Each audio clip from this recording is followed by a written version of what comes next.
أسأل الله تعالى أن يرزقنا من الكلام ما ينفع المتكلم والسامع.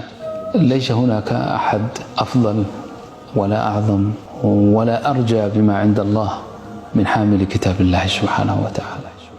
الإمام الشاطبي رحمه الله لما أنهى نظمه المبارك اشتهر بالشاطبية قال في آخره في باب التكبير قال فيه: ولا عمل أنجى له من عذابه غداة الجزاء من ذكره متقبلا، وما أفضل الأعمال إلا افتتاحه مع الختم حلا وارتحالا والصلاة، ومن شغل القرآن عنه لسانه ينال خير أجر الذاكرين مكملا، إلى آخر ما قاله. لا يوجد عمل أفضل من كلام الله عز وجل، ولا أحد أفضل من أهل الله وخاصته. والنبي صلى الله عليه وسلم قال: خيركم من تعلم القرآن وعلمه. حتى نكون من أهل القرآن يلزمنا خصال ثلاث، هذه وصيتي لنفسي ولأبنائي ولإخواني جميعا. أول هذه الخصال هو تحسين القرآن وتجويده وإتقانه، وهو عمل اللسان. الخصلة الثانية عمل الجنان، وهو القلب. أولا حفظه، تدبره، والخشوع به، وهذا عمل الجنان.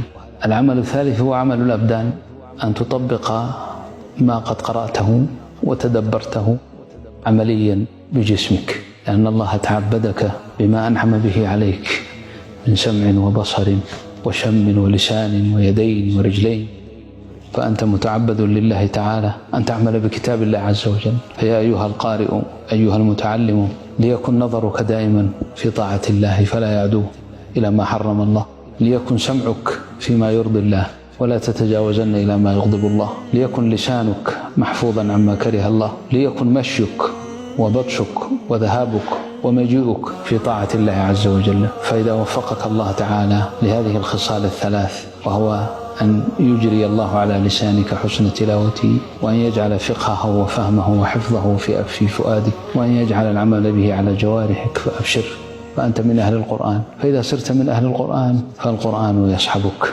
بحفظه وعنايته لك في الدنيا، ويصحبك عند قبرك وتولي الناس عنك، ويصحبك يوم لقاء الله عز وجل. يناشد الله ويكافح عنك، يكون لك محامٍ، القرآن يكون لك محامٍ أمام الله. فإذا ما زلت قدمك القرآن يجادل عنك، كما قال الإمام الشاطبي رحمه الله: يناشد في إرضائه لحبيبه وأجدر به سؤلا إليه موصلا. القرآن يناشد الله لإرضائه لحبيبه، يناشد الله أن يرضي حبيبه الذي أحبه وصاحبه في الدنيا وعمل به، وأجدر به سؤلا إليه موصلا. فهنيئا لمن وفقه الله، فنجتهد إن شاء الله ونحرص على هذه الخصال حتى نكون إن شاء الله من أهل القرآن حقا. أسأل الله تعالى أن يرزقنا ذلك.